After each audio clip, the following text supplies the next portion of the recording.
to talk to you a little bit now about Ronald Reagan and the Strategic Defence Initiative. Ronald Reagan said some key things when he became president. He called the Soviet Union an evil empire. Now, D'Entente had kind of ended with the invasion of Afghanistan, but it was definitely over when he started doing this.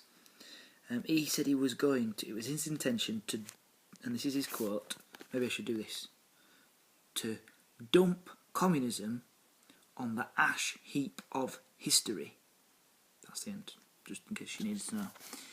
One of the first things he did, apart from that as well, was increase the defence budget, so things spent on the army, on arms, on nuclear weapons, on aeroplanes, things, by $32.6 billion.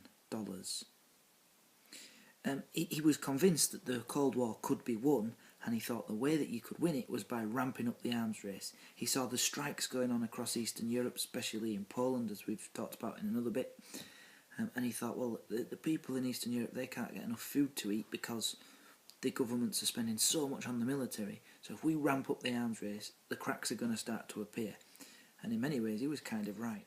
Andropov, who was the leader after Brezhnev died, he actually offered to Reagan at one point in 1982 that he would withdraw the Soviets from Afghanistan, which was a bit of an amazing climb down for the Soviets. And in return, he said, what we need to do is we need to stabilise the region, we'll leave, but please stop supplying the Mujahideen with weapons. And he's directing that request at Pakistan and the United States, because the United States were providing the Mujahideen weapons through Pakistan. They agreed to talks, and talks went on, but never really got anywhere. And that's because the United States didn't want them to get anywhere. Reagan really wanted the Afghanistan war to continue, so it would slowly bleed the Soviets of men, of popularity, credibility, and money. And what was Moscow's reaction to all of this increased defence spending? They didn't have one. I mean, they kept spending lots more than they could afford on the military, but they couldn't afford the same amount that the United States could. They just kept repeating, Andropov kept repeating, we need to have D'Entente, we need to control armaments. And it just fell on deaf ears because Reagan wasn't interested. This is exactly what he wanted. He wanted the Soviets not to be able to keep up. Which brings us on to the Strategic Defence Initiative, also known as Star Wars. I felt like I should do that. Anyway, Reagan completely rejected this whole idea of mutually assured destruction. He thought that was ridiculous, and he announced this Strategic Defence Initiative.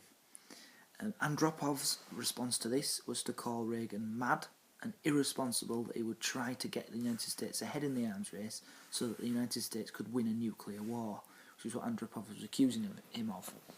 And he also said the USSR would not allow the United States to get ahead in the arms race.